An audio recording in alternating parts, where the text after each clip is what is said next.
On the last episode of 4K Skywatching, I recorded a silver spinning hockey puck looking disc. This pushed my dome camera to its limits of what it can record. So I bought this new version that's twice as powerful. Now that's deployed looking for UAPs. Took a couple of months of looking and I stumbled across this object. Wasn't sure what this was before, but when I zoomed in on it, looks like an elongated, looks like that Tic Tac object you see. We're going to dive deep into that. First, let's look at some of the capabilities of this new camera. Here's a turquoise 5-pointed balloon that's about a mile away. I started shooting objects for target practice after I got this camera. It does have about twice the range the other dome camera does. The idea is to have both dome cameras up looking. In this video, a plane flies by and a small white UAP flies past it. You might have to watch this a few times to see it. I put this through a bunch of different things to track it. I tracked the plane going about 22 foot per pixel or whatever Kia Nova reports on. Then I stabilized it down and slowed down the UAP. The UAP is smaller than the rear landing wheels on this jet. And tracking the UAP, we can track that by speed, and it's going twice the speed of the jet.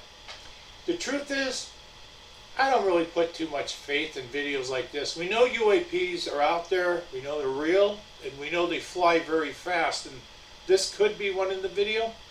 This could be something else too. This could be other types of debris. I like to look for just stuff that's in real time that we can track and zoom around. Now, on this day, on June 8th, a couple days before, Jeff Willis told me, he's a skywatcher out of Glendale, that he has reports of UAPs in Scottsdale at night. So I start looking around Scottsdale. I see this white object. I'm like, hey, what's this? I zoom in with the dome camera. We're going to push it to its maximum power. Ah, you can see this is some type of weather balloon. I'll be goddamned. I'm filming UAPs and weather balloons? I mean, when do you ever see a weather balloon? This is a video. We're switching to my Nikon P900 and I'm zooming in on 83x. I went up on the roof with the monopod and the camera to get a good zoom at this. You can see the instrument package hanging below. This was seen from Flagstaff all the way down to Phoenix. This NASA balloon was launched from New Mexico. And right now, I believe this is possibly over Sedona, and I'm filming this from Chandler. So over 100 miles away. Pretty good shot.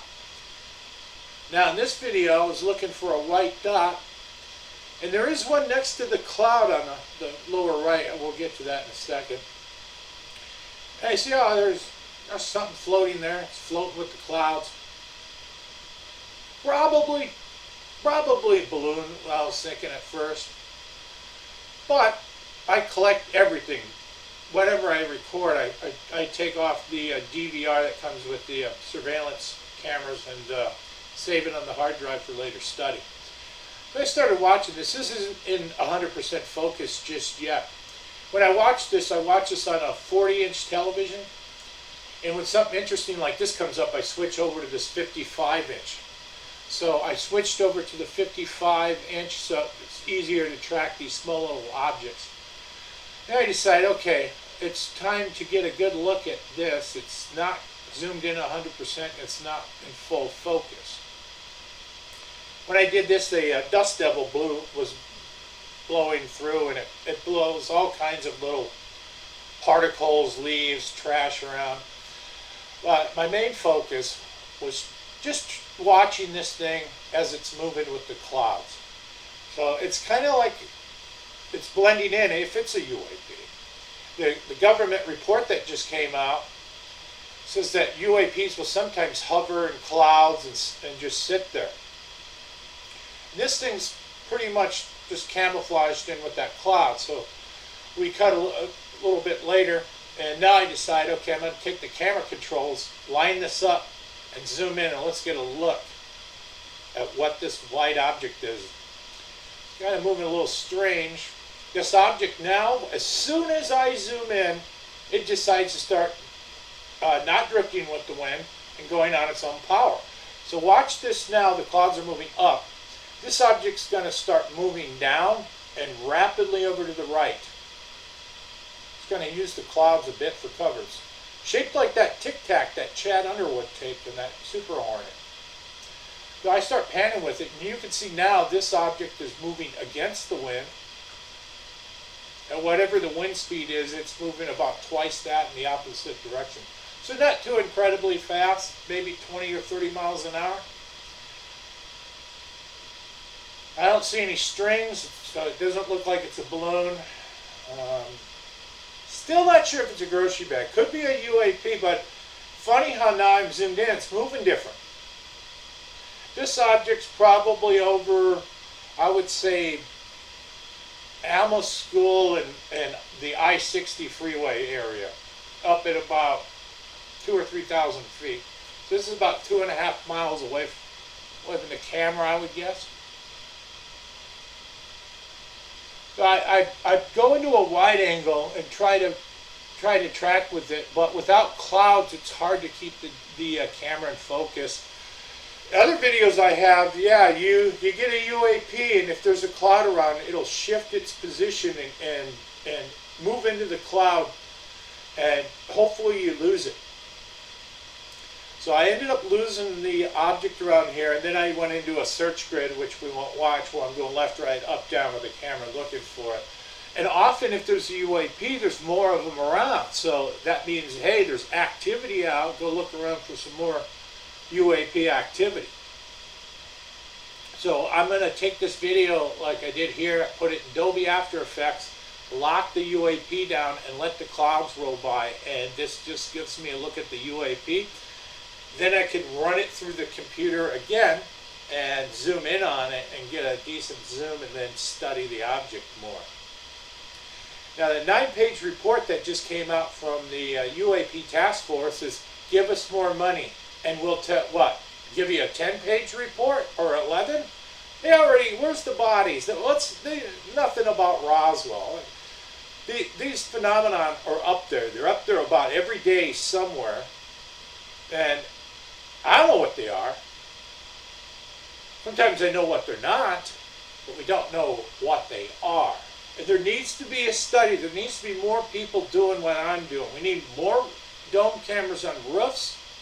We need more sky watchers watching this stuff. And for comparison, here's April 6, 1996.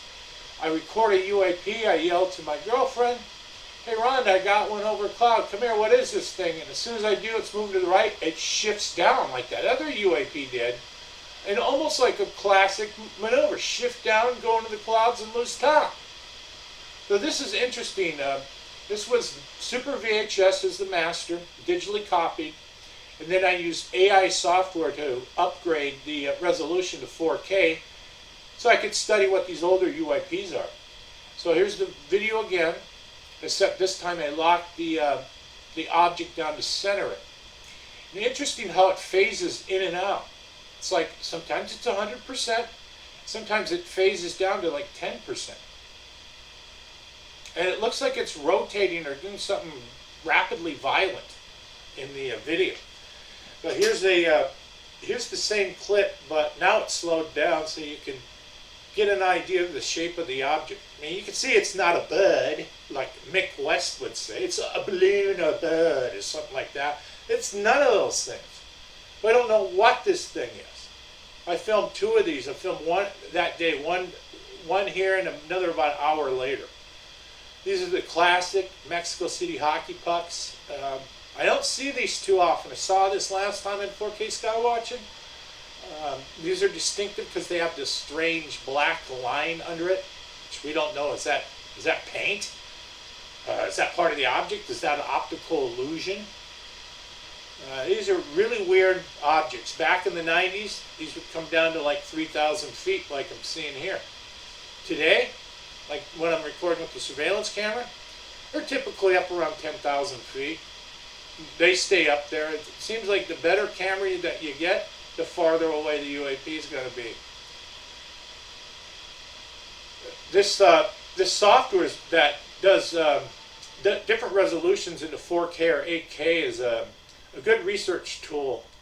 I would recommend every skywatcher that has old footage give this a test. This is the same footage now blown up to about as far as I could possibly blow it up. It's interesting with all this new 4K technology, we get some of our best resolution from VHS because they came in closer back then. UAPs shift with the time.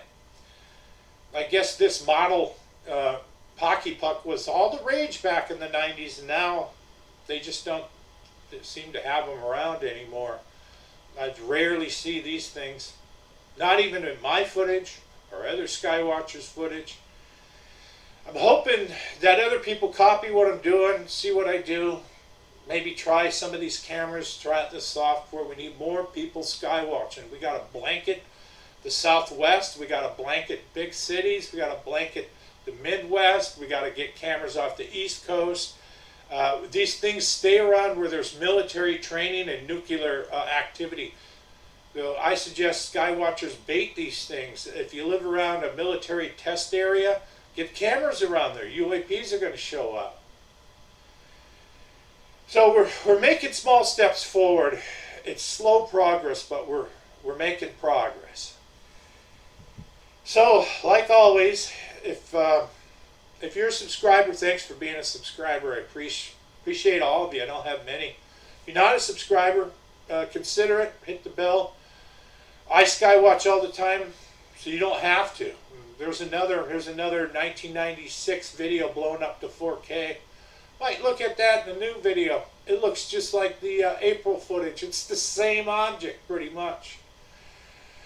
So thanks for watching, and we'll see you next time on 4K Skywatching.